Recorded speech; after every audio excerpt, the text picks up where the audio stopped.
Island state of Australia, a strange occurrence has been reported. A pod of 230 pilot whales have been found stranded on the beach. What's going on? We don't know. We simply do not know. So whale strandings are a mystery because if we knew why and when they would happen, we'd try and prevent them, but we just don't. Thousands of whales, dolphins, and other marine mammals wash up on beaches around the world each year. This phenomenon, known as beaching or stranding, occurs in both healthy individuals and injured or dead animals that are carried ashore by strong winds. Sometimes what are known as mass strandings occur when a large number of marine animals wash up on the shore at the same time, and other times a region may have an abnormally high number of strandings over a period of time. Marine biologists and other specialists aren't completely clear why this is happening, despite the fact that a range of explanations for why they're behaving in this manner have been proposed. They have various hypotheses as to why animals like dolphins and whales are acting strangely, one of which is because they are hearing noises in the ocean which causes them to act strangely. So what exactly is this marine biologist warning, and what does it signify for these animals? Join us in today's video as we dig into the specifics of these strange marine mammal behaviours. It's no secret that our oceans have altered over time, and tragically not for the better. A concerning trend is that whales and dolphins have been washing up and moving towards land considerably more frequently in recent years, indicating that something is happening within the sea that is prompting them to behave in this manner. According to marine biologists who have been watching these incidents, one of the most recent events that has been observed is the washing up of whales on California beaches. Currently, many of these big whales have been witnessed purposefully beaching themselves, which experts describe as a concerning scenario. On June 21st, a 45-foot-long dead grey whale, longer than a city bus, washed up on Ocean Beach on San Francisco's western boundary. A fin whale washed up on another beach south of the city the day before. 7 grey whale carcasses washed up on Bay Area beaches in May. In April, 6 more stranded whales were located. Grey whales migrate along the west coast between Mexico and Alaska each year, covering up to 12,000 miles round trip. Whale strandings along the coast increased in 2019. The National Oceanic and Atmospheric Administration classifies them as an unusual mortality event. Other whales appear to be dying and sinking further out in the ocean, but the true number of deaths is unknown. We know that for every 1 whale that washes up on our shores, that another 10 whales can die offshore and never be seen, says Steve Jones, Senior Communications Specialist for the Oceans Program at the Charity Center for Biological Diversity. According to one estimate, the overall population of the species along the coast decreased by more than 7,000 animals, or 1/4, between 2016 and 2020.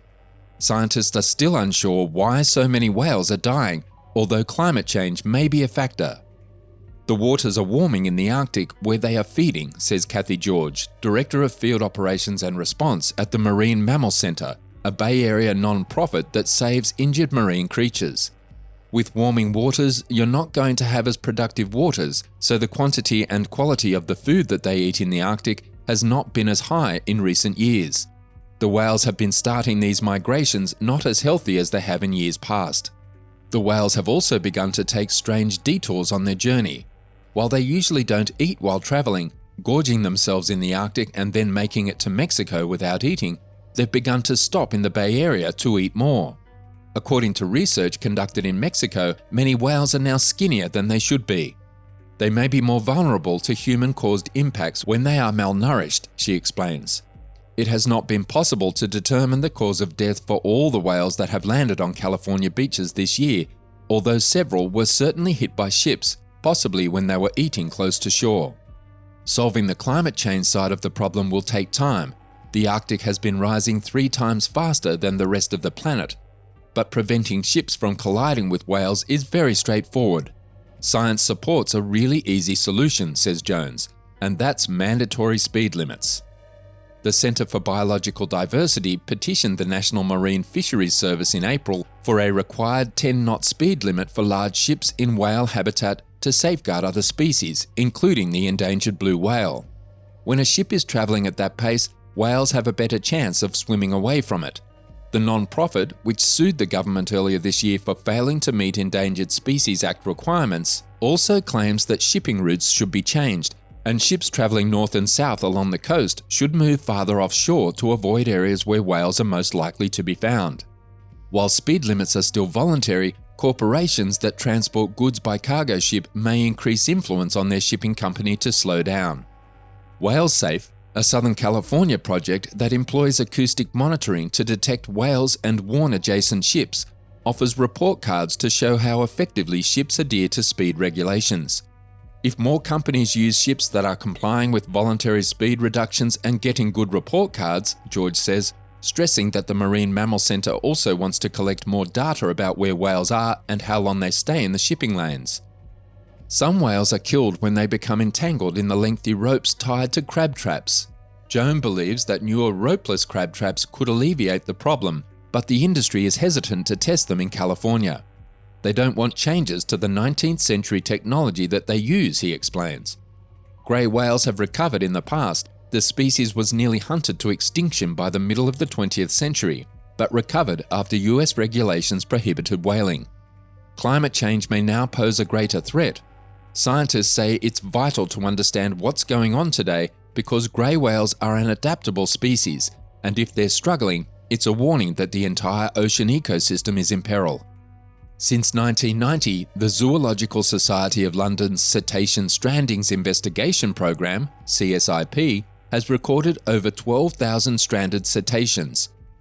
High-profile incidents, such as the 2015 stranding of more than 300 sei whales in Chile's Patagonia region, or a string of beaked whales washed ashore in Guam between 2007 and 2019, demonstrate that this is a genuinely worldwide phenomenon. The reason of any stranding can be traced back to a wide range of factors. Natural causes. According to Dan Jarvis, a welfare development and field support officer at British Divers Marine Life Rescue, a beached whale could be sick or injured, senile, lost, unable to feed, or otherwise compromised. For example, due to a tough labour or simply old. Weakened mammals may drift with the current until they are dragged ashore, while disoriented animals may mistakenly drift into shallower waters. Human activities. Humans are also contributing to the problem.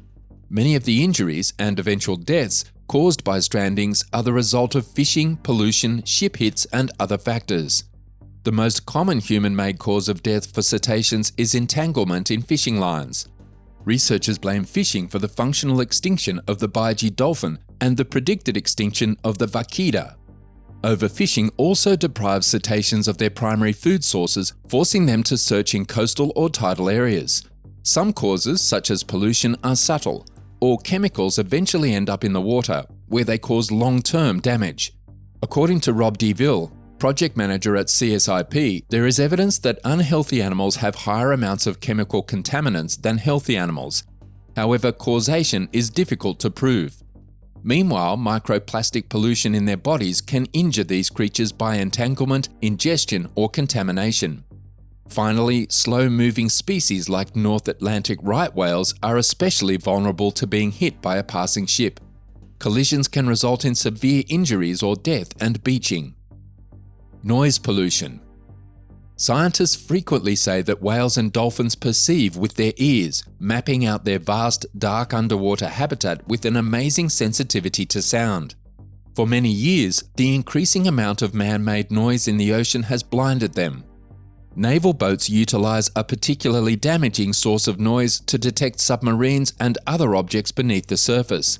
Active sonar's powerful high-volume and wide-ranging sound waves are traumatic for marine mammals, and evidence has accumulated for more than a decade that they pose an existential threat to many species. Noise pollution, such as sonar and seismic survey sound pulses, interferes with whales' ability to communicate and navigate, and can force them ashore by deafening, disorienting, or frightening them. Deep water species such as beaked whales are extremely vulnerable to sonar, even from great distances. The sequence of beaked whale strandings in Guam, for example, are assumed to be linked to naval sonar activities. The United States Navy is currently violating the terms of its authorization by operating a certain type of sonar in more than half of the world's oceans. This sonar is harmful to marine mammals such as whales, dolphins, seals, and walruses. The Ninth Circuit Court of Appeals in California ruled in 2012 that a regulation allowing the Navy to deploy low-frequency active sonar for training and testing violated the Marine Mammal Protection Act. The court determined that the National Marine Fisheries Service, NMFS, which issued the authorization, is not doing enough to avoid injuring or killing marine mammals in accordance with the law. The Marine Mammal Protection Act requires the least practicable adverse impact on marine mammals and their ecosystems. The court also determined that the federal agency failed to preserve regions of the world identified by its own government scientists as biologically important for marine life protection. However, biologists say that further research is needed to determine why these weird events are occurring more frequently now and whether they are related to climate change or other causes. They also note that they don't have the definitive answer to these strange occurrences. Why do you think these mammals are behaving strangely? Let us know in the comments section below.